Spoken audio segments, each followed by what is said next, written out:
Veja, qual é o pêndulo? Os extremos se encontram em algum lugar. O Tomás de Aquino, o famoso teólogo do século XVI católico, um homem de Deus, ele dizia que os extremos se encontram. Então você tem aqui uma base moral, onde você não pode fazer nada, até o que você quer fazer, não tem problema. Mas alguém disse que está errado, você tem que seguir. A moral destrói, mas qual é o outro extremo? A liberalidade, onde não existe nenhuma barreira. Então, o Brasil saiu desse extremo, foi para esse extremo e perdeu o quê? Ponto de equilíbrio. Qual é o ponto de equilíbrio? O amor, exatamente. O amor é que vai me fazer, vai me permitir fazer o que é certo e não fazer o que é errado. E eu vou inspirar os outros a me seguir. O amor é... Então o apóstolo Paulo, ele vai dizer o quê? Que...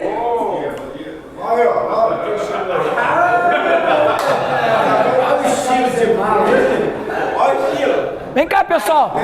Nós falamos que a gente ia para a piscina hoje, depois da aula? Ele veio do Havaí, por isso. Vem cá, a gente vai para a piscina. Ô, Nilton. O cara estava só de terno, agora tá... Não, agora acabou. Avacalhou, né? Hoje eu vou... Liberalidade. Ô, Baiano, você... Ai, Baianinho. Porque o cara vai casar dia primeiro. O Baiano tá me conversando. Tá achando que é adolescente agora. Daqui a pouco ele vai aparecer de brinco. Fala, pastor Calixto. Eu queria saber onde que eu acho essa camisa para comprar.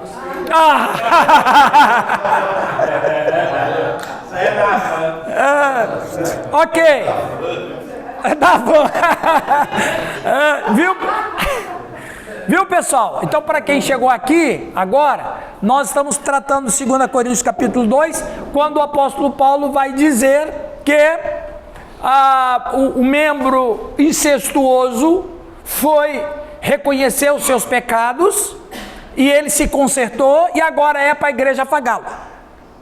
Falamos aqui, pastor Giovanni e pastor Rildo, falamos aqui que o problema do Brasil, décadas passadas, principalmente no começo do século XX, foi estabelecido a regra familiar em cima da moral, a moral caiu, tudo caiu, mas não foi estabelecido em cima da palavra de Deus, que ela é perene. Então veja, o que acontece agora? A palavra disciplina, a raiz dela é didascalia, que significa discipulado. Então, qual é a função de uma disciplina? Qual é? É restauração, mas não é jogar o cara para o inferno, não. Quem jogava o cara para o inferno eram e como o Newton falou, os moralistas da igreja, os fariseus. Que na verdade é até bom quando algum irmão cai em algum tipo de pecado, porque a queda de alguém alimenta a minha moral. Que coisa doida, não é? Alimenta o legalismo. Alimenta o legalismo. Quando alimenta o legalismo dele, ele se sente superior, inatingível, e ele pode botar o dedo. Então o que o apóstolo Paulo disse? Ok, vocês trataram o pecador incestuoso, agora chega. Ele cumpriu a disciplina? Cumpriu. Restaura ele. A igreja tem que restaurar o pecador. E aí ele vai dizer que já que o efeito desejado foi obtido, agora você tem que colocá-lo de novo à comunhão. Mas, veja bem, eu vou entrar num detalhe importante. Ele recebeu essa punição que foi infligida pela maioria. Depois de receber o castigo, o homem aparentemente se arrependeu, mas os cristãos coríntios não o aceitaram de volta. Não. Lembra que na igreja de Corinto tinham os extremos também. Você tinha aqueles que eram extremamente liberais, que achavam que nada tinha problema, que era a turma de Paulo, né? E você tinha aqueles extremamente legalistas, que era da turma de quem? Os liberais eram de Paulo, e os legalistas? Pedro. A turma de Pedro disse assim, não, ele não pode mais pertencer a essa congregação. Era a turma de Pedro, de Corinto, que não queria restaurar o pecador, porque o legalista não gosta que o pecador se arrepende. Que coisa doida. E mais, e vou dizer mais, o legalista, ele se preocupa quando ele encontra um outro igual a ele, porque ele não vai se sobressair. É uma coisa doida. Ele quer matar o outro. Rapaz, ele torce para o outro dar um escorregãozinho. Então, a turma de Pedro não queria aceitar o cara. Não, ele não tem mais chance aqui. Aí Paulo diz, não, vocês não entenderam o que é a fé cristã.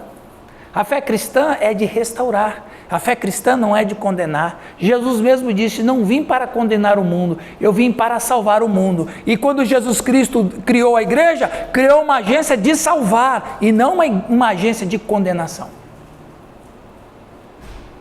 Por que muitas vezes nós mentimos? Porque nós temos uma igreja judicial. Nós queremos até, eu não estou dizendo nós aqui, estou falando nós cristãos.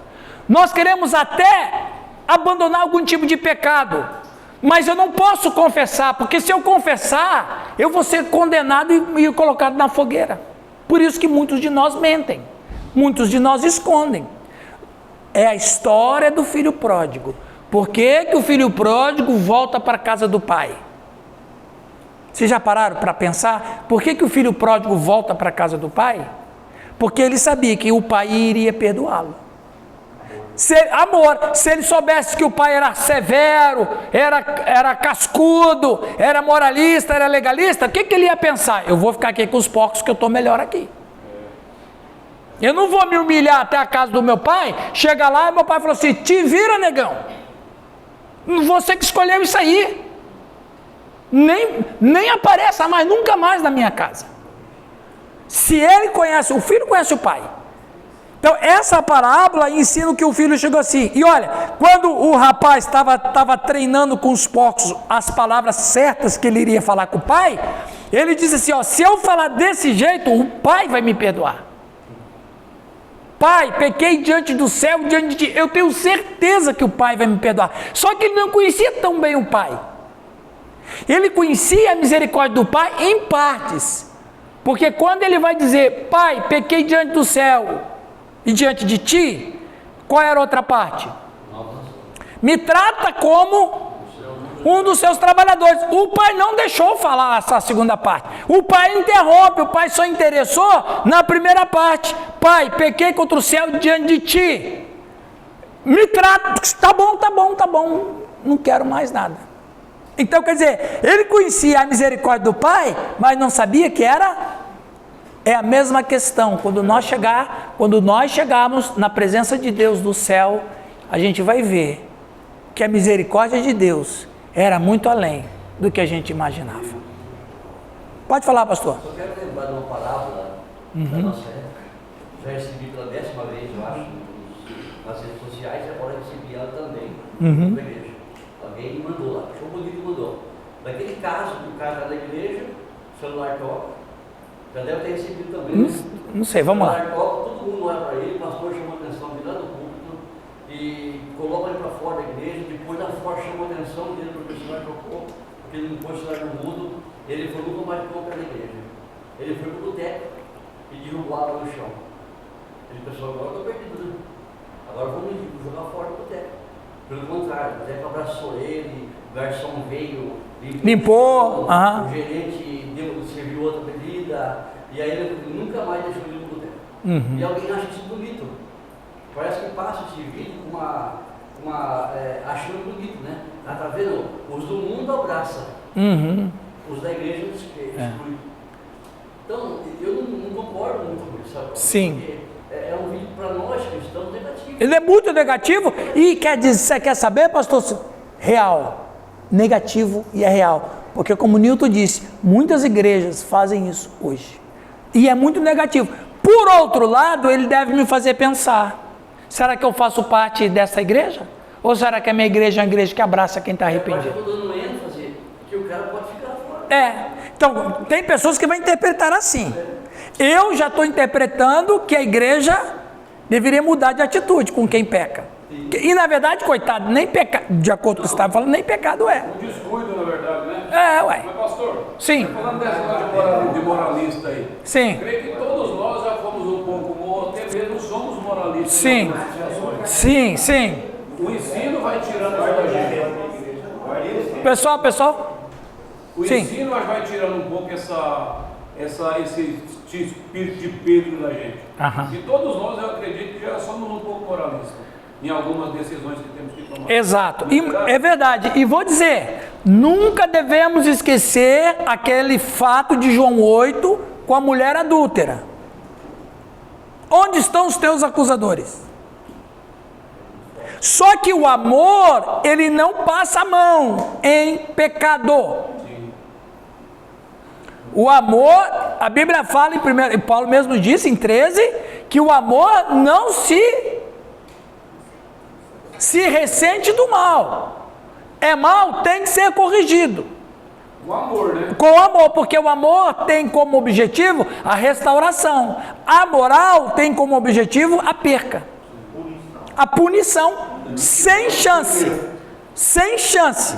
Então, a turma de Pedro lá de Coríntios falou assim, não, esse camarada não deve. O Paulo não é assim. Agora, olha, depois de receber o castigo, o homem aparentemente se arrependeu, mas os cristãos coríntios não aceitaram de volta. Portanto, Paulo lhes diz, para não serem muito severos, para considerarem sua punição suficiente, e para perdoarem e confortarem o homem. Perdoe-o e console-o. Eles estavam tão errados em negar o perdão e a restauração ao homem, quando ele se arrependeu, quanto em recebê-lo de braços abertos e aprovadores quando ele estava em pecado.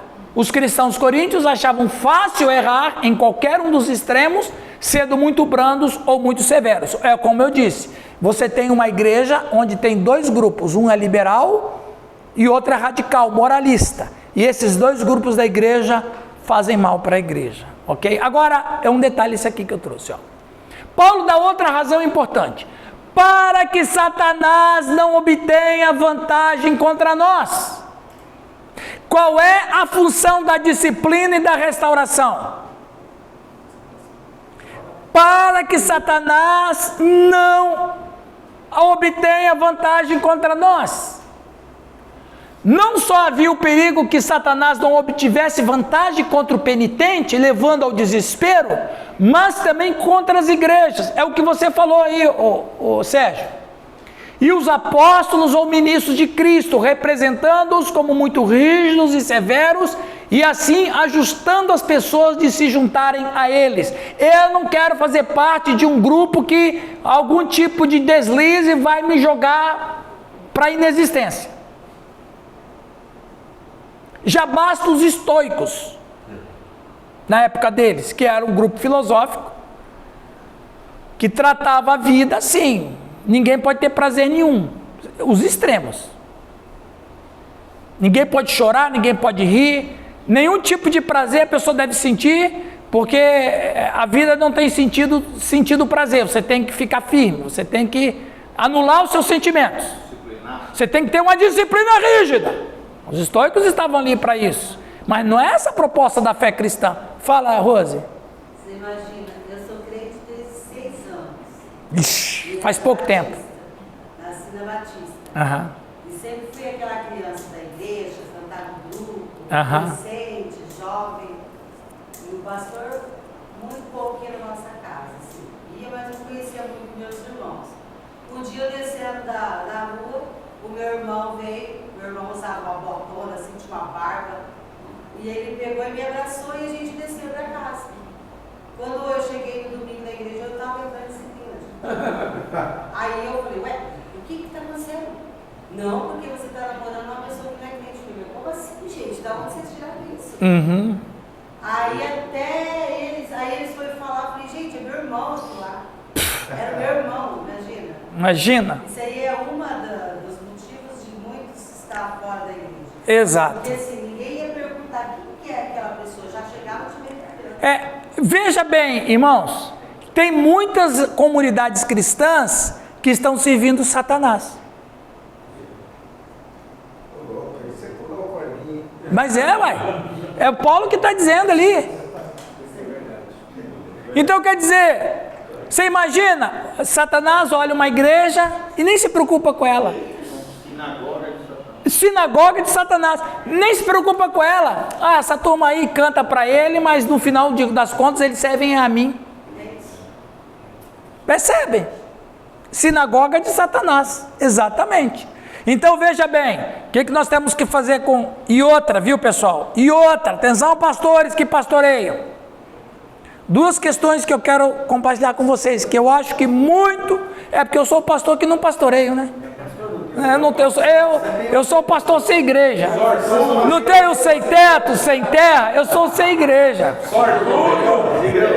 Eu sou desigrejado. Pô. Você é o único que pode falar sem Cara ser que é excluído. pastor, ele tem que ter ovelha, senão ele não é pastor. É, né? Você é pastor. Não, obrigado. É verdade. Viu? Duas questões importantes. Primeiro, se tem alguma coisa acontecendo na sua comunidade que um irmão precisa ser disciplinado, não discipline você, porque não é pessoal. A igreja que tem que disciplinar. É a comunidade, não é o pastor. O pastor não é dono de ninguém.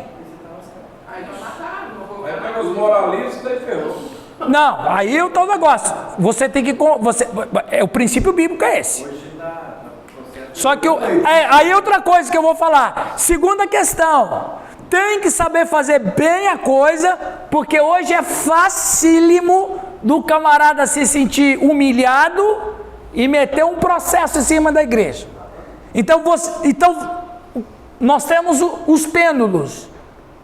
Nós temos os pêndulos. Se a pessoa percebeu que ela foi tratada com amor, com choro, com misericórdia, com graça, ele vai aceitar e entender. Mas se ele for humilhado em público, se ele for chutado fora, desprezado, pode ter certeza, se esse camarada for pá virada, vai meter um processo da igreja e vai ganhar. E vai ganhar. Você vê, a partir de uma coisa assim, de que, como criança, se a criança fez um erro, que de 0 a 10 vale 5 o erro dela, se você der uma disciplina que é 1, ela vai ficar, vamos dizer assim, ela vai tornar a fazer. Uhum. Se você der uma disciplina que vale 10, muito rígida demais, ela vai ficar... Exatamente. Tem que ser a disciplina. Tem que ser... Viu, pessoal?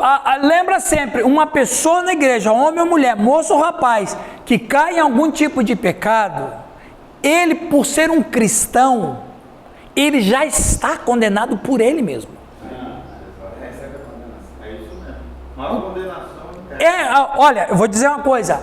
Eu escutei uma frase, 35 anos atrás, eu tinha 21 anos. Eu não entendi aquela frase daquela vez.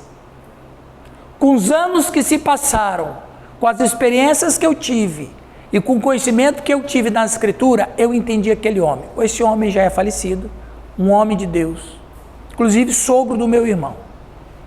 A filha dele, e isso aconteceu há 35 anos atrás. A filha dele, ela teve sexo com um namorado e foi descoberto. E a igreja então foi discipliná-la com amor, e graças a Deus ela hoje é uma mulher de Deus. Depois ela foi estudar no seminário metodista, hoje é pastora da igreja metodista. Naquela época ela foi disciplinada com amor, e eu era seminarista e fazia parte da liderança da igreja para mim ir aprendendo. Eu tinha 21 anos na época. E o pai dela disse uma frase no conselho que eu confesso, naquele momento eu não entendi nada. Depois eu entendi. Ele disse o seguinte: a igreja precisa disciplinar minha filha, mas a maior disciplina eu já dei para ela, o meu perdão. Eu não entendi nada. Confesso, eu não entendi isso. A maior disciplina ela já recebeu, o meu perdão. Aí eu fiquei na minha, jovem, né? Vou falar o quê? Eu estou entendendo tudo. Os anos se passaram, eu tive crescimento, conhecimento, eu descobri que quando você perdoa uma pessoa, a pessoa fica tão constrangida, ela se sente tão mal, porque ela causou mal, e o mal que ela causou foi absorvida pelo amor. E esse perdão que o pai deu para ela, fez ela se desmanchar, que é o mesmo sentimento que a gente tem, e Paulo disse isso, o amor de Cristo nos constrange. Eu olho e falo assim, eu não valho nada, eu não... Você sabe aquela coisa? Você fez o mal para uma pessoa, intencionalmente, qualquer tipo de mal, e quando você precisou de alguém, quem vai te ajudar? Aí quando aquela pessoa te ajuda, qual é a sensação que a gente tem? A pior sensação. É um tapa na cara. Isso, exatamente. Puxa vida, eu fiz o mal para aquela pessoa, ela nunca se vingou, e agora, quando eu precisei, foi a pessoa que estendeu a mão.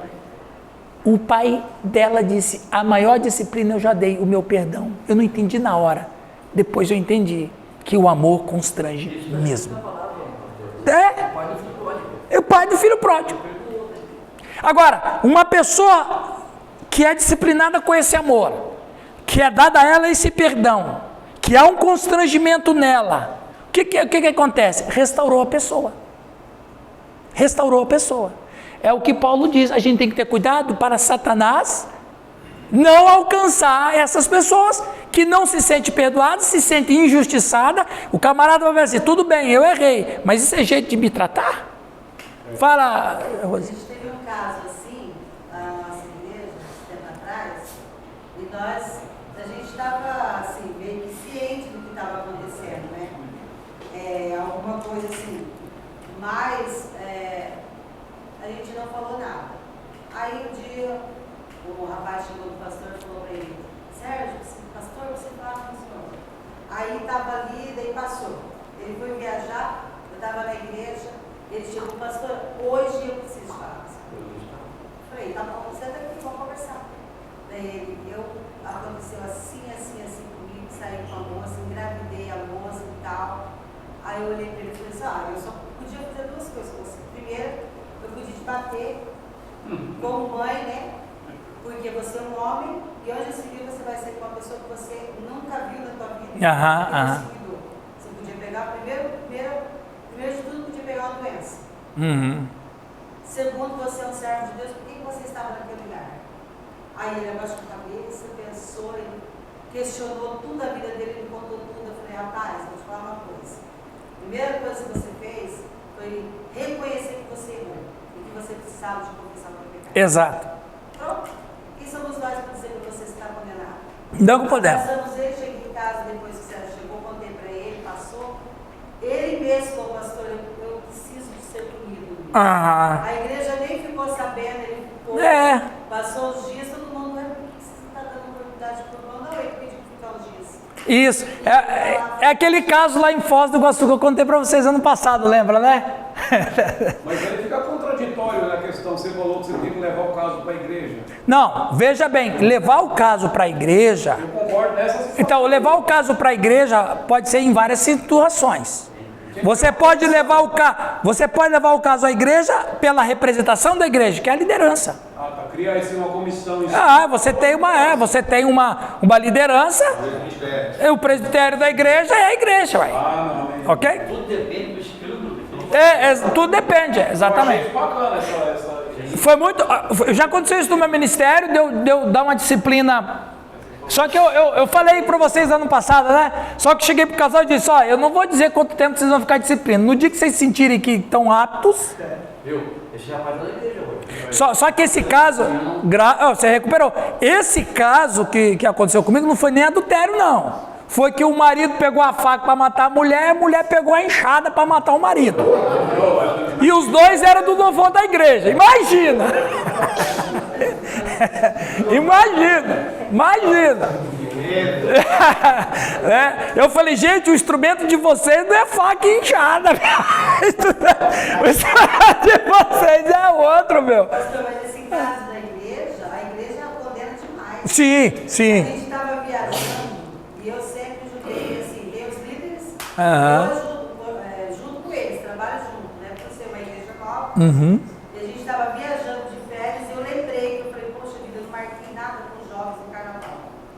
Aí eu estava sentada assim, peguei o celular, mandei uma mensagem para o rapaz da chácara e já fechei com ele, mandei no grupo de jovens, falei, tal dia, assim, a gente vai fazer a festa, já começa a mobilizar. Quando nós chegamos, o povo já foi me receber de pancadas. Aí eu falei... A turma de Pedro? Falei... A turma de Pedro. Você marcou isso assim com os jovens, vocês viajou, os jovens não veio na igreja, falei, alguém que vocês visitou eles? Não sei o que. Foi em casa, assim, bravo, eu falei, senta aqui um pouquinho. Vocês entendem o valor de uma alma? É isso. Aí você... falar para eles, você levantou, perdão. Viu, pessoal? Isso é importante na igreja. Quem é o líder da igreja? Uma coisa importante, ensine na sua igreja esse princípio. Você quer ter um dizimista fiel? Não adianta pregar de lei. Você falou em amor, falando em amor. Pastor Rio te convidou para o casamento dele? Convidou, vou estar lá. Vai casar essa benção aí. Viu, pastor? Às vezes eu faço uma coisa assim, às vezes a gente fala assim, a igreja condena. Na verdade é assim. Vamos ouvir aqui, irmão. Não é a igreja que condena. São os moralistas da igreja. Isso. Porque o moralista é aquele que sempre se expõe mais. Porque nós vivemos num mundo com uma cultura tão moralista que ela é, que aquele que não é moralista, ele murcha. Ele murcha, Por quê? Porque ele também, dentro dele, ele não concorda com aquilo. Mas não ao ponto dele se baterem por É verdade. Agora, olha que coisa curiosa que eu trouxe para vocês. O que significava no mundo antigo disciplinar alguém por não seguir uma ética de uma divindade? Alex. As divindades se preocupavam com a santidade de seus adoradores? O discurso cristão foi o único dentro da esfera sagrada que usava de correção com quem estava andando fora do padrão cristão. Por isso a importância de restaurar a comunhão do pecador arrependido. Você veja bem, os adoradores de Diana dos Efésios. Vocês acham que nos tempos pagãos havia discurso sobre amor, ética, moral? Você acha que um sacerdote egípcio ia chegar para os adoradores de Ra e dizer o seguinte: olha aqui, os maridos não podem ter casos extraconjugais, olha, as mulheres, vocês não podem mentir nem falar mal dos outros. Vocês acham que algum sacerdote egípcio se preocupava com isso? Não. Porque na antiguidade, as religiões primitivas se preocupavam apenas com os adoradores adorando as suas divindades para a vida funcionar dentro do princípio da profissão. Só isso. Então você tem uma divindade, claro, é a única, mas do ponto de vista pagão, Jesus Cristo era só mais uma divindade. Então você vai chegar e vai dizer assim: para que eu vou fazer parte deste culto se eu fui... Parecia que eu sou um criminoso, porque só era disciplinado quem era criminoso. Então veja, o discurso cristão foi o único discurso na antiguidade que prezava a ética, a moral e os bons costumes. Vamos voltar. Qual religião hoje, fora da vida cristã? O budismo. O budismo está preocupado se tem pecado? Não. Não está. O Islã está preocupado? Não. Também não. Pega qualquer religião oriental, estão preocupados? Não estão preocupados. Por quê? Porque, por duas razões, essas divindades não existem, mas a ética dessas religiões não tem nada, não existe. O que existe são princípios que a pessoa tem que seguir. A fé cristã é a única fé que existe que tem um discurso voltado para a santidade. Você não vai ver isso em lugar nenhum. Então, quando você olha Corinto, Corinto, você tem um grupo lá, sagrado, que adora um Deus que não gosta que você tenha algum tipo de pecado. O que é pecado no mundo antigo? Não é nada, não existe pecado. Não existe nenhum conceito de pecado. O que existia no mundo antigo era crime. Matar, roubar, fugir da guerra, defraudar, ser corrupto. Isso é crime. Mas o que é pecado? Não tem esse conceito. Foi a fé cristã, o discurso cristão, que colocou esse conceito na sociedade de pecado. Fala, pastor Oswaldo. Você falou que a gente tem que encontrar um ponto de equilíbrio, né? Sim. Antigamente lá é errado, assim, nesse sentido. Eu passei por essa época aí, né? Uhum. Só que também agora o negócio ficou tão liberal que muitas igrejas não se preocupam mais com o pecado. Não. Então, a preocupação deles é de estar lá servindo a mão e chorando e a igreja crescendo financeiramente. Sim. Atraindo até show para dentro da igreja, sim, fazendo atrativo. Então nós estamos se perdendo também. Estamos, exatamente, a gente está indo para o outro lado do extremo e que se perde o ponto de equilíbrio. Porque, como você disse hoje, os modismos estão invadindo as igrejas. De maneira pejorativa, a turma diz aí que hoje tem as igrejas modinha.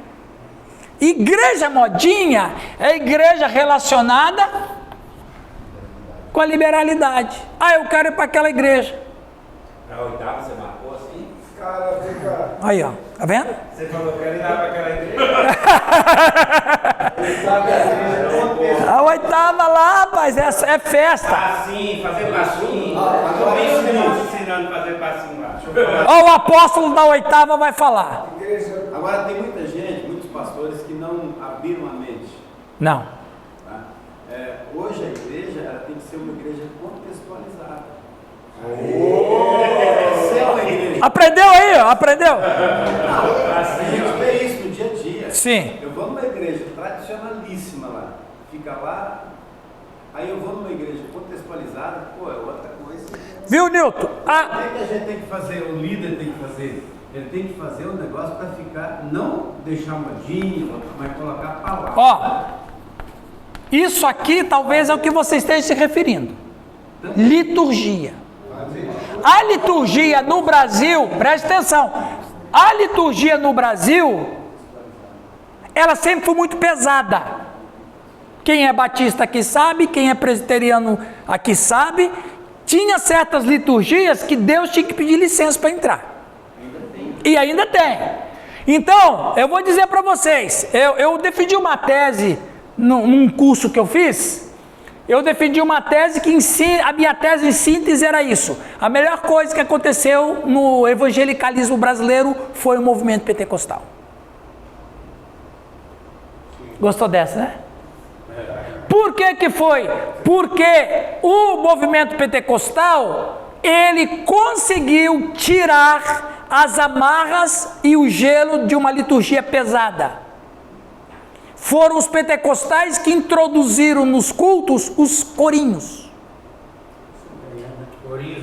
Os corinhos evangélicos. Então quer dizer, os corinhos, e houve um grande avivamento no Brasil na década de 50, 60 e 70, graças ao movimento pentecostal, que trouxe um modo diferente de adorar a Deus, aonde se cantava corinhos. Cantavam-se hinos, mas se cantava corinhos, quando que na ala tradicional sempre foi uma liturgia pesada. O que o Nilton está dizendo é verdade. A igreja tem que se contextualizar.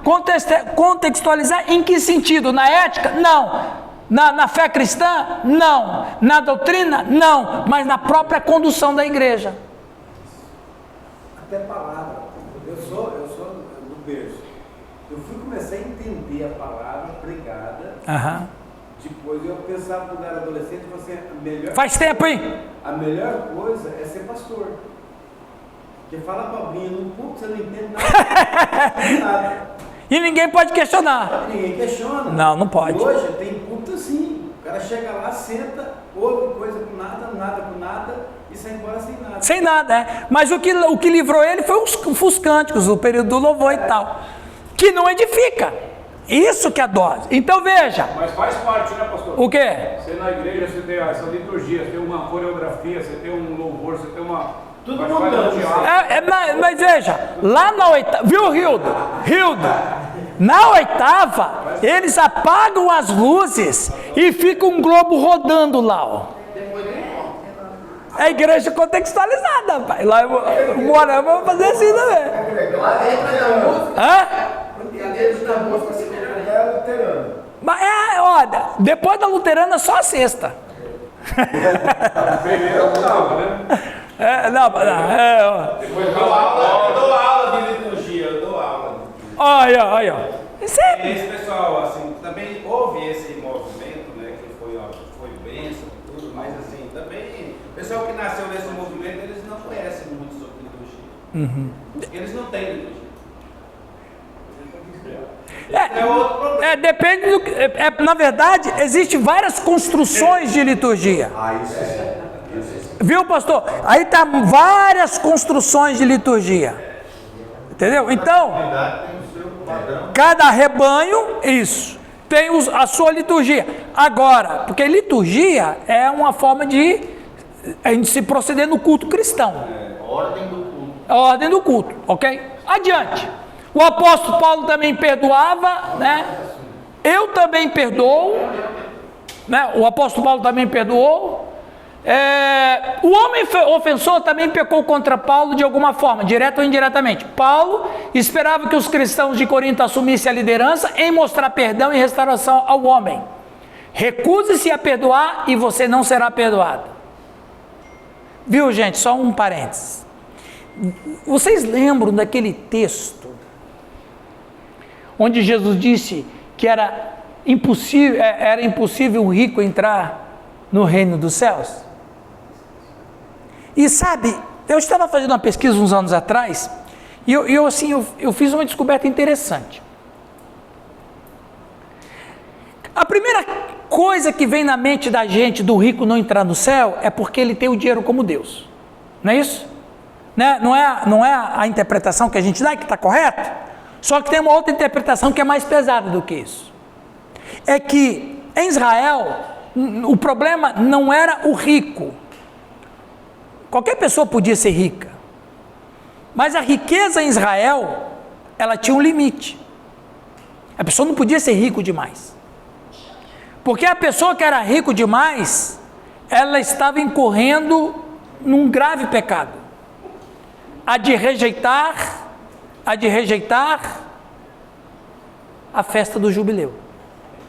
O que acontecia no ano jubileu? Lembra lá? Ano jubileu? Exatamente. O ano jubileu era o ano do... Então o que acontecia em Israel nos dias de Jesus? Ninguém ligava mais para o ano jubileu. O cara que tinha dinheiro para receber, tinha que receber. É ano jubileu. Não quero saber do ano jubileu. Eu quero o meu dinheiro. É a parábola dos 500. Isso, exato. Então quer dizer, lá em Israel, nos dias de Jesus, a maioria dos judeus não estavam obedecendo ao ano jubileu, o ano de perdão de dívidas. Aí você vai fazer a soma. Jesus Cristo disse: se você perdoar, Deus vai te perdoar. Então, o que impede uma pessoa não entrar no céu? É a falta do perdão de Deus. Então, quer dizer, tem muita gente que além de adorar o dinheiro, não estava perdoando ninguém. Porque o ano do jubileu era o ano do perdão, anistia em todos os sentidos. Plena. Perdão pleno. Então veja, recuse-se a perdoar e você não será perdoado. Você consegue ver porque esse é um dos esquemas do diabo? Se ele conseguir te convencer a não perdoar, você perde tudo e ele ganha. Nós devemos perdoar. Um dos esquemas do diabo é manter viva a dor, manter a ofensa em andamento para que ele possa nos separar. Então veja, preste atenção. Eu vou dizer uma coisa aqui, muito difícil da gente viver. O que eu vou falar aqui é um conceito que na minha vida eu acho muito difícil de eu praticar. É possível? É, mas eu acho muito difícil eu praticar. Mas eu espero que numa situação que acontecer, eu possa praticar o que eu vou falar agora. Você só fica ofendido se você aceitar a ofensa. Você só se sente ofendido se você aceitar a ofensa. Se uma pessoa falou de você, você tem o direito de, ou melhor, você tem a opção de aceitar aquilo como ofensa, ou você dizer, ok, eu entendi o que você quer, você pensa isso de mim, que pena que você pensa isso de mim, mas tudo bem, é um julgamento entre você e Deus. Conservei meu coração em paz. Conservei meu coração em paz. Então, vamos ter essa lição na nossa vida. Ah, eu fiquei ofendido, o Alex me ofendeu. Ah, ele te ofendeu? Ofendeu, por quê? O Alex falou para mim que eu era um cristão falso. Você se ofendeu por isso? Eu me ofendi. Pois é, você poderia não se sentir ofendido, depende. Como que é, né? Sobre a ofensa. Hã? Como que é uma ofensa? A ofensa pode ser recebida ou não. Você decide se você quer se sentir ofendido ou se você não quer se sentir ofendido. Pode fazer mal para você recebe. Exatamente. Agora, veja, olha que desgraça é o ser humano. Parece que a gente gosta tanto do mal, que quando as coisas vai tudo bem, ainda assim eu tenho que lembrar de um podre. Isso é doideira, gente. Fermento do pai dele. É assim, você sabe, Giovanni? Nós somos uma caixinha de surpresa. É não querer perder a ligação com Por exemplo, eu perdoei o Sidney por uma coisa que ele fez para mim muito feia, ele falou mal de mim, enfim. Falou mal de mim, mentiu de mim, disse um monte de coisas de mim. Eu poderia me sentir ofendido ou não, mas eu decidi ficar ofendido. Mas o Sidney chegou, me pediu perdão, eu perdoei. Mas de vez em quando eu quero levantar essa carta outra vez. Eu vivi isso. Parece que se eu não me sentir mal alguma vez na vida, parece que eu não me contento em ser feliz com o Sidney.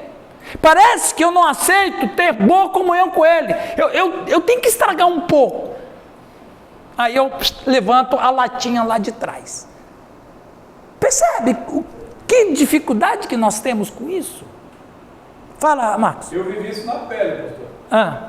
Eu vendi uma certa propriedade para uma pessoa em Araruna, só que o cara não obteve crédito para comprar aquilo. E de repente eu falei, não posso ficar esperando você, porque infelizmente você não tem como me pagar. O cara olhou para mim, ele pôs os dedos na minha cara e falou, você não é homem. Nossa! Eu simplesmente olhei para ele naquele momento, falei, o que você fala para mim não me influencia.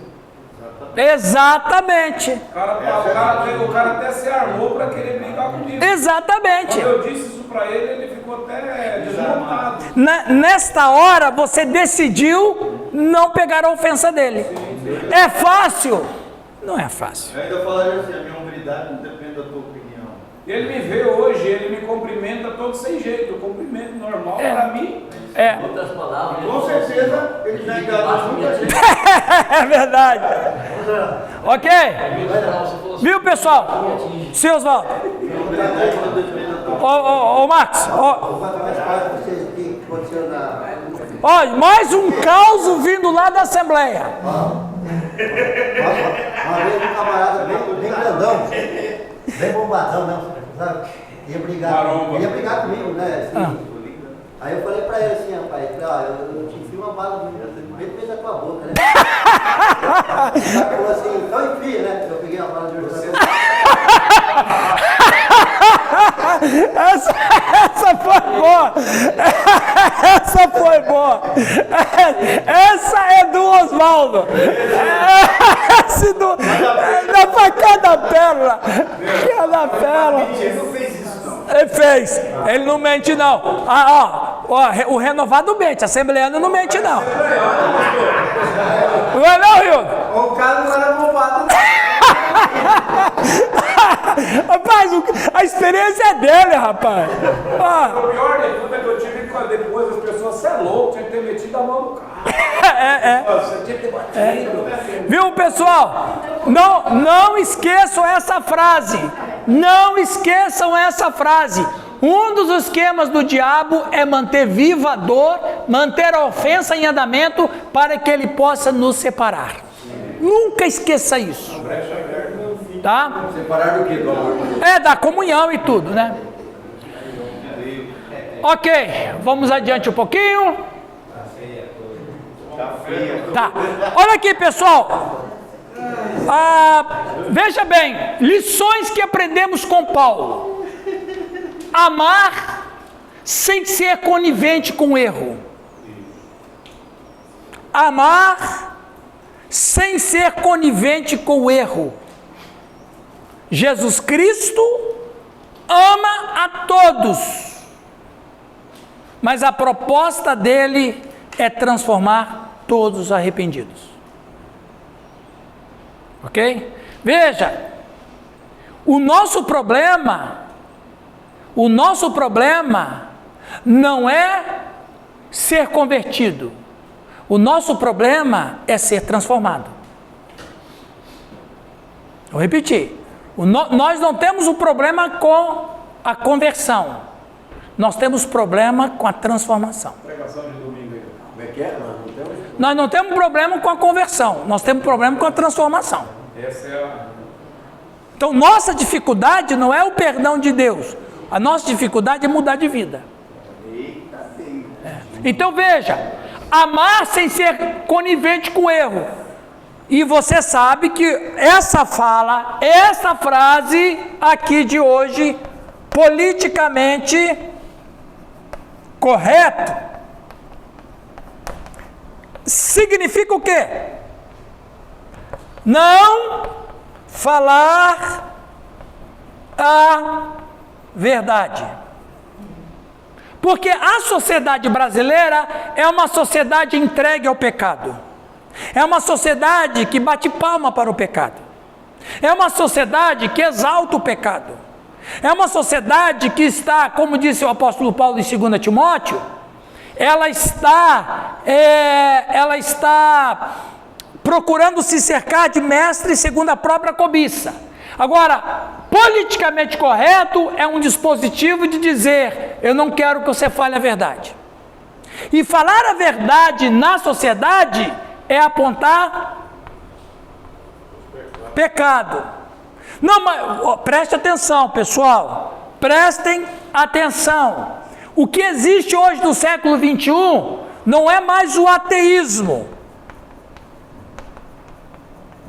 O ateísmo, ele foi uma arma usada no período moderno. Veja, no período pré-moderno, vamos dividir a história da sociedade em 3 fases. Pré-moderno, moderno e pós-moderno. Veja, no período pré-moderno, alguém perguntava assim, alguém falava bem assim, isto aqui é a verdade. Quem falou? Alguém perguntava, quem falou? Aí o sujeito falava, Deus. Então, se Deus falou, então é verdade. No período moderno, alguém dizia, isto é a verdade. O interlocutor ia dizer, prova que ela é a verdade. No período pós-moderno, alguém diz, isto é a verdade. E o interlocutor vai dizer, é a sua verdade, eu tenho a minha. Então, no período moderno, que era o período que começou depois do século XVI, No período moderno vieram as grandes invenções, os filósofos, o humanismo que começa um pouquinho antes. O iluminismo ele toma forma muito no século XVI, XVII, XVIII. O clímax do humanismo é no século XIX. Então, é a ciência, as luzes da ciência, descobertas, invenção do telégrafo, do telefone. Os irmãos Lumière na França inventam a fotografia. É a Revolução Industrial. Então vem essa era da modernidade. Tudo pode ser provado, tudo pode ser. Nessa época da modernidade surge o ateísmo. O ateísmo, ele vem para combater a fé cristã. Prova que Deus existe. Prova que a Bíblia é a palavra de Deus. Prova que está na Bíblia a verdade. Foi o período do modernismo, onde a ciência era a rainha da humanidade. O humanismo estava em alta. Isso vai do século XVI para frente. Culmina no século XIX. Cai com a Renascença italiana, 1400 e pouco, mas ele toma corpo no iluminismo. Então veja, cai o modernismo, ele começa a cair na época da Primeira Guerra Mundial. Quando chega a Segunda Guerra Mundial, o modernismo cai mais ainda. Começo da década de 50, mais da década de 50, começa o pós-modernismo. Porque a proposta do período moderno ela não satisfez. Mas não vou falar disso agora, que não é o que eu quero. Mas o que eu quero é isso aqui.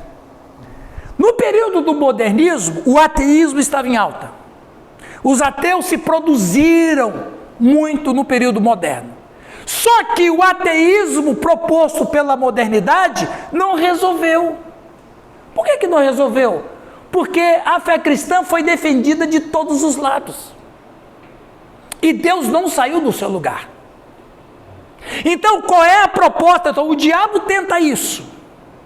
Então, qual é a nova proposta agora na pós-modernidade? Não é mais o ateísmo. Nunca se creu tanto em Deus como no período pós-moderno. Porém, com uma ideia. Olha como é que o inimigo de nossas almas é astuto. Eu não vou tirar Deus do centro, porque afinal de contas não teve jeito. Mas eu vou fazer o que com ele? Eu vou desfigurar Deus. Eu vou desconstruir a imagem dele. Se eu não posso destruir ele, eu vou desconstruir a imagem dele. Aí, deturpar a imagem de Deus. Aí nós temos um Jesus Cristo que aceita um casal homossexual. Nós temos um Deus que é amor. Nós temos um Deus que perdoa todo mundo e aceita todo mundo como está. É um Deus que é um Deus liberal. É um Deus... É isso ou não é isso que está acontecendo? É isso que está acontecendo. Então, o politicamente correto, ele cria um Deus, ou melhor, ele desconfigura um Deus e apresenta um Deus à sociedade, um Deus liberal. Por conveniência. Pura conveniência. Se eu não posso destruir Deus, eu vou desconstruir a figura dele, vou desconstruir a imagem dele. E é isso que está acontecendo. É isso que está acontecendo. Mas o amor, e a Bíblia fala que Deus é amor, eles usam até isso, né? Não, porque aí você tem igreja de todo jeito. Oh, glória a Deus. Aí, amar sem ser conivente com o erro. Qual é a posição de Deus? Eu amo o pecador, e ele tem livre acesso até a mim, mas os pecados ficam para fora. Ponto. Essa é a máxima de Deus. Deus quer transformar o pecador. Então, amar sem ser conivente com o erro. Paulo amava a igreja que gerara em Cristo e muito zelava pelo seu vínculo com aqueles irmãos. Então, primeira lição aí, viu, pastores aí, ó, sermãozinho para domingo.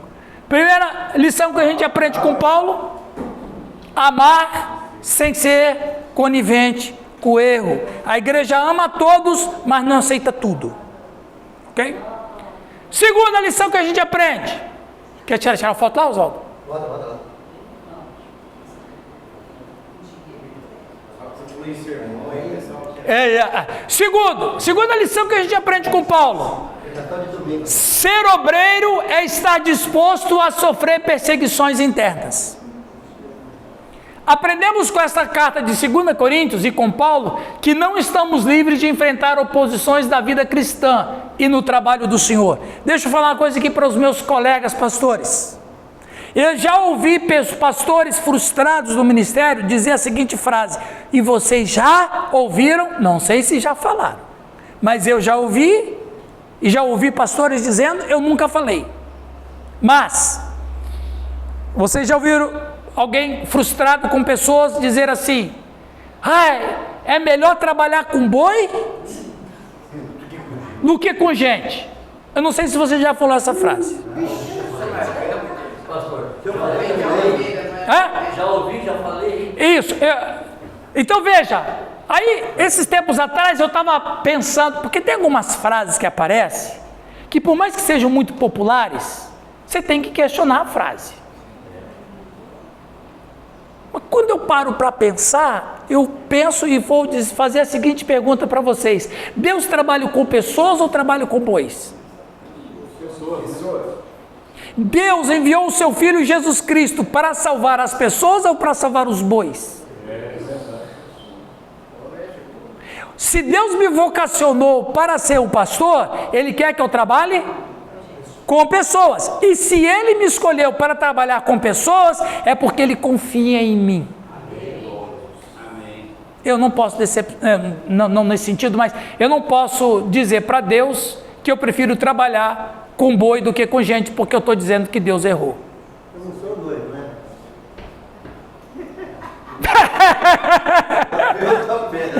Então veja. A minha formação é gestão de pessoas, doutor. Então, 25 anos lá fora trabalhando com recursos humanos. Não é fácil. Mas não é fácil. Mas alguma coisa, gente, não é fácil trabalhar com pessoas. Mas se Deus trabalha há 10 mil anos com pessoas, eu não vou trabalhar? E se Ele me vocacionou a trabalhar com pessoas, eu vou dizer não para Ele? E outra coisa, o segredo do ministério pastoral é amar pessoas. É claro, uai. Se você perdeu isso, você perdeu a essência do ministério pastoral. Do ministério. Que é o que o diabo quer fazer. Exatamente. Muitas vezes a gente quer domar as pessoas. E aí a gente faz a comparação com o animal. Que é Isso, exatamente. É a vaca de Bazan. Principalmente, você falou bem, é a vaca de Bazan do Amós. E como você, pegando assim, indo na esteira do que você fala, sabe que tipo de pastores mais sofrem? Pastor de pastores. Não, tipo de pastor. Agora esse tipo tem um monte. Pastor centralizador. Ele nunca delega nada para ninguém. Ele quer fazer tudo, ele quer resolver o problema de todo mundo, ele quer controlar todo mundo. A igreja é dele. Gente, preste atenção. Eu tenho uma tese, eu já falei para vocês. No dia que vocês quiserem eu posso falar isso para vocês. Eu tenho uma tese seguinte: Jesus é uma tese contraditória. Eu gosto de oferecer o outro lado para pensar. Jesus nunca foi líder. Ele nunca disse que foi líder. Ele nunca disse que era líder. Ele sempre disse que ele era pastor. Veja, só para você pensar. Só para você pensar. Eu já fiz curso de liderança. Já ministrei curso de liderança. E eu sei que uma das lições de um líder é que ele tem uma visão. Eric Barna tem um livro sobre isso. Eu estudei o livro de Eric Barna, que fala sobre liderança. Agora, vamos entender Jesus como líder. Jesus como líder foi um fracasso total.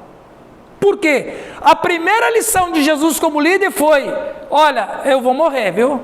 Qual líder que tem que falar para as pessoas que vai morrer? Qual líder que vai dizer para os seus liderados: viu, pessoal, daqui a pouquinho eu vou morrer, viu? Aliás, não só eu, mas quem me seguir também vai. Um líder não. A gente sabe nos cursos de liderança que uma das primeiras coisas que você passa por liderado é a capacidade. É o que mais, Giovanni? Motivação. A motivação, mas que motivação dos infernos é essa? Eu vou morrer e quem me seguir vai morrer também? Então, Jesus quebra os paradigmas do que é ser um líder. Não estou dizendo que não exista liderança da igreja. A liderança da igreja existe. Mas o pastor é pastor, ele não é líder. Tem muita diferença. Aí eu vou dizer, qual é o problema que muitos pastores estão sofrendo no ministério?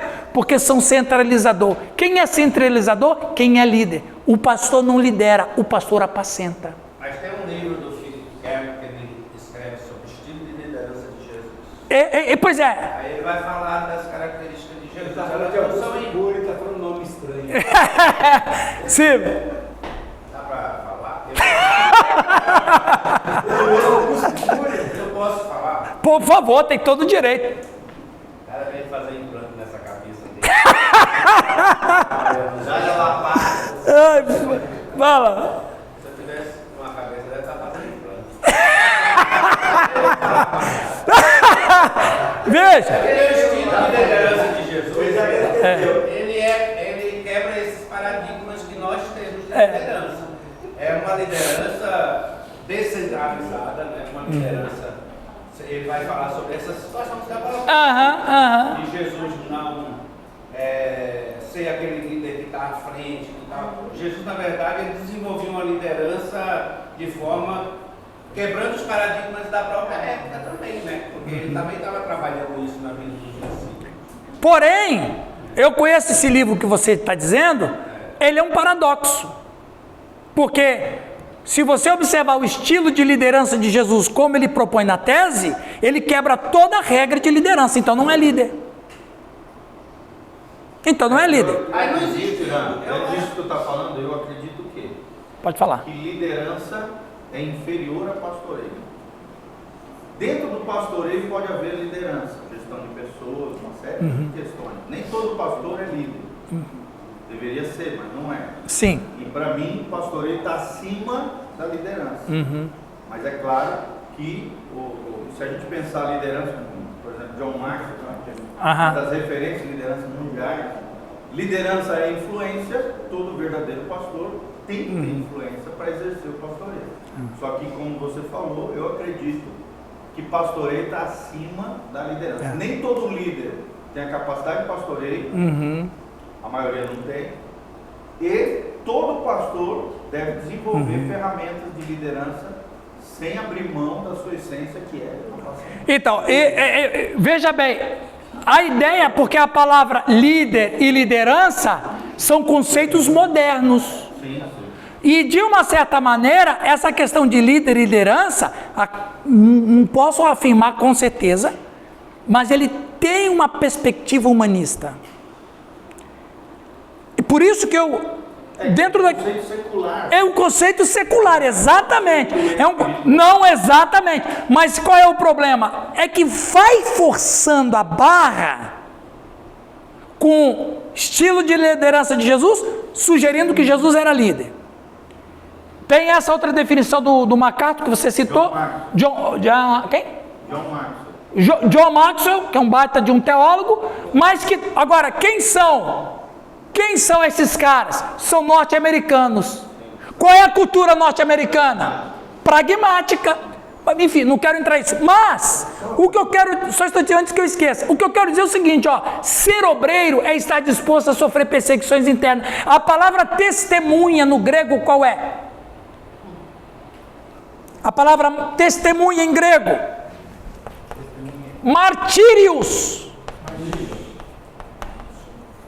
O que é martírios? É alguém que está pronto a morrer por Jesus. Exatamente. Exatamente. Então quer dizer, um pastor que não está pronto a sofrer por Jesus, também não está pronto para morrer por ele. Você quer dizer que uma das características do pastor é ser líder?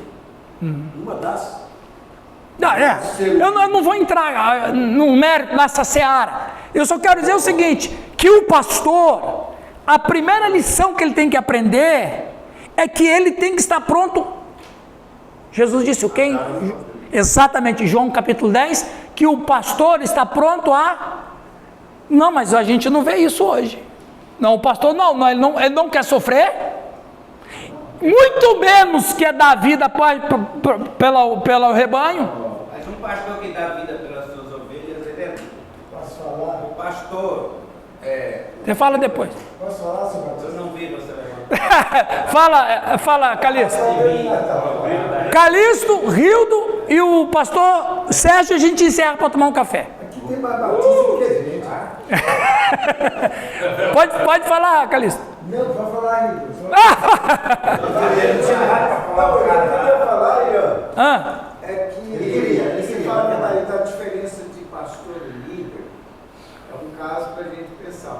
Porque hoje a maioria das igrejas, no contexto geral, estão muito secularizadas. É o que o Giovanni acabou de dizer. Então, eu vejo o pastor liderando a igreja como se fosse uma empresa. E a igreja, exatamente. A igreja tem que produzir, tem que dar resultado, tem que estar cheia de gente, tem que ter dinheiro, e o pastor fica louco. E aqui, ó, olha aqui. Onde fica isso aqui? Nem toda igreja vai ter dinheiro, vai estar cheia, vai ter gente rica. Não. Entendeu? Exato. Os pastores que não conseguem, ele fica pensando, poxa vida, por que a igreja do Rio está arrebentando e a minha não está? Isso, exatamente. É o problema da oitava. Ela tá arrebentando e a sexta tá capengando. Aí mesmo. Tá entendendo? Aí a gente fica fazendo, é porque ele é um bom líder, e eu não sou. Exatamente. Na verdade, o chamado pastoral, ele está acima dessas coisas, né? Porque o que fala a palavra? Né? Um planta, o outro rega. Isso, exatamente. Esse aí não, ele é sirineu. Hoje eu vejo as igrejas se competindo, sabe? Não, que tem que ter isso, que tem que ter aquilo, a minha igreja tem. Jesus não falou lembrando sempre. Nosso papel é pastorear, é cuidar das ovelhas, é aconselhar, é visitar, é orar, Eu aceito, mas é exato. Veja, o Giovanni falou uma palavra muito especial e você completou a palavra dele de maneira brilhante. Pronto, acabou. O ministério pastoral hoje está se secularizando. E esta secularização não é nativa do Brasil, ela é importada pelo pragmatismo norte-americano. Agora, gente, se a gente não estiver pronto para morrer pelas nossas ovelhas, tem uma coisa errada. Não é teologia luterana, isso está em João 10. Fala, Sérgio. O que forma líderes de pessoas, gestão de pessoas, é a administração moderna. O que ele falou também. Eu fiquei sem palavra agora. Porque a gente estudou o que é Venato sobre a gestão de empresas. Aquele famoso livro Humor Executivo. É isso. Totalmente secularista. Totalmente. A questão, e usando Jesus como exemplo. Só que há uma diferença, né, entre liderança pastoral e liderança administrativa. Isso. Igrejas que querem seguir liderança administrativa, seguindo aí o exemplo da lista, por exemplo, o pastor, ele deixa de ser pastor, ele passa a ser um alto executivo. Isso. Administrador. E a igreja acaba sendo uma empresa. É uma empresa. Temos igrejas que são assim. Só que... Não, deixa o pastor Rildo ali, depois você completa. Rapidinho. Sim. Eu fui numa igreja aqui em Campo Mourão, não vou falar. Aí, Nilton. Eu não sabia se eu estava numa igreja ou se eu estava num shopping. Ô, louco. Campo Mourão. Para mim é um shopping, não é uma igreja. Não, o que o Calixto falou é verdade. Tem igrejas, por exemplo, não vou dizer aqui Campo Mourão, mas eu já tive igrejas que não tem um símbolo cristão. Fala, Hilton. Isso aí a gente tem que ir um pouquinho além, né? Claro. Às vezes as nossas críticas elas são pequenas demais, porque a gente tem um mundo que a gente vive e a gente só está olhando para ele. Existem várias situações. Sim. O cara que pastoreia numa cidade grande, capital, você não tem nada a ver com o que a gente vive aqui. Então, assim, pastorear primeiro é uma arte, né? É uma vocação. É uma vocação, isso. Desde que você esteja cuidando de pessoas. Eu acho que os métodos, eles são adaptáveis. Em qualquer momento. Claro.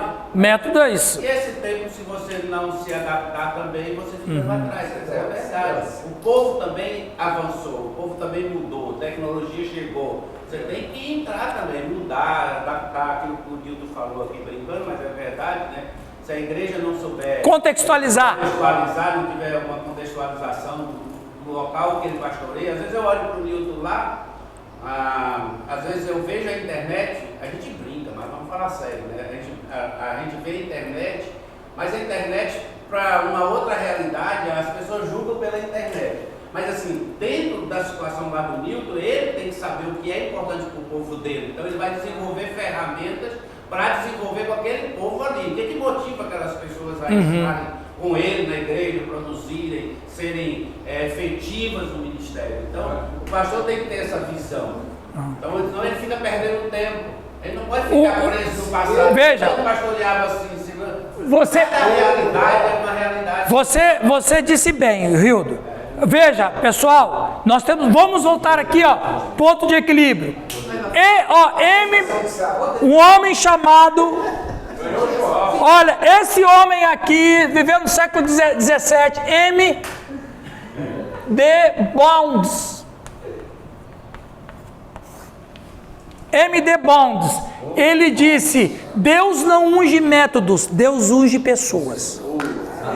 Então veja, você tem que ter uma instrumentalização? Deve, mas a essência não pode abrir mão dela. O que o Nilton falou é verdade, o que o Rildo falou é verdade, mas sempre, nunca perdendo o foco, a alma, a essência do ministério, que é pessoas. E o pastor é esse instrumento, como na Espanha se diria, é um bolígrafo. Você tem mexicana? Por favor, diz aí, pessoal, diz aí para esses mortais o que é bolígrafo. Honra-nos. Fala o que é bolígrafo. Caneta. Ok? Não estou brincando, viu, pessoal? Um livro muito bom, eu já li esse livro umas 4 vezes, do Rick Warren, lá dos Estados Unidos, Igreja do Propósito.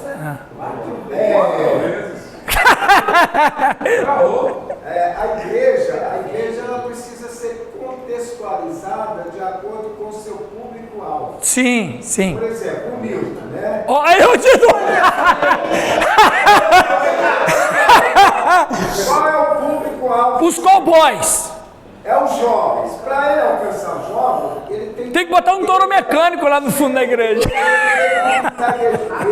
tem que ter coreografia, senão não. Eu estou entendendo. Qual é o público-alvo da sexta igreja? Terceira idade.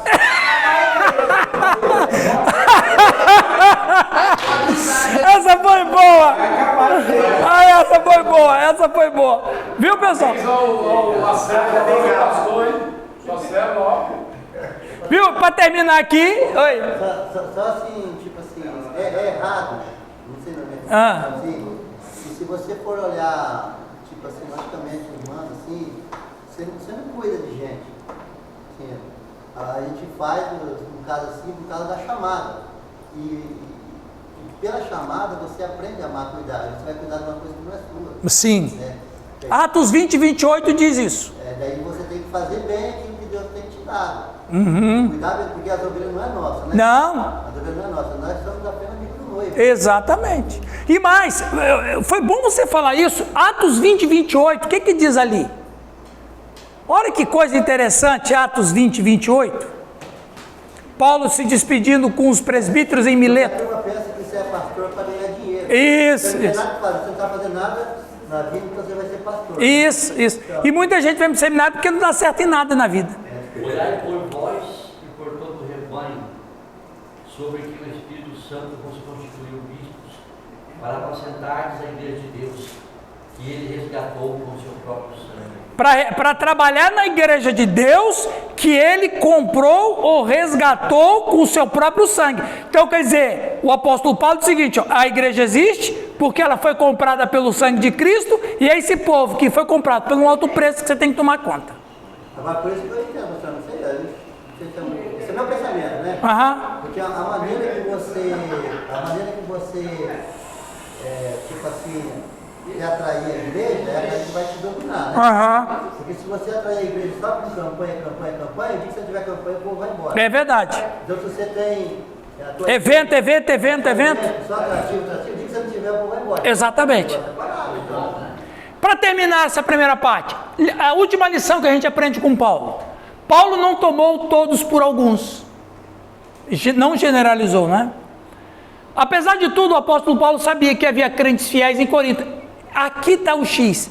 Quando você escuta mensagens da igreja de Corinto, a maioria dos pastores vão dizer o quê? A igreja de Corinto era?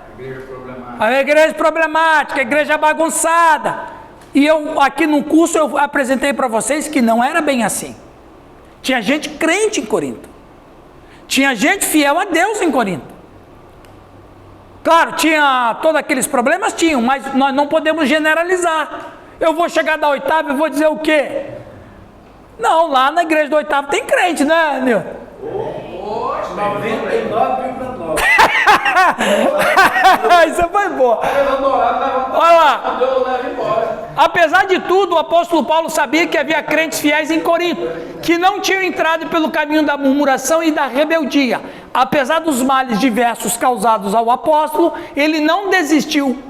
Veja bem, irmãos, ele não desistiu daquelas ovelhas. Como pastor espiritual daquele rebanho, estava pronto para defender os fiéis.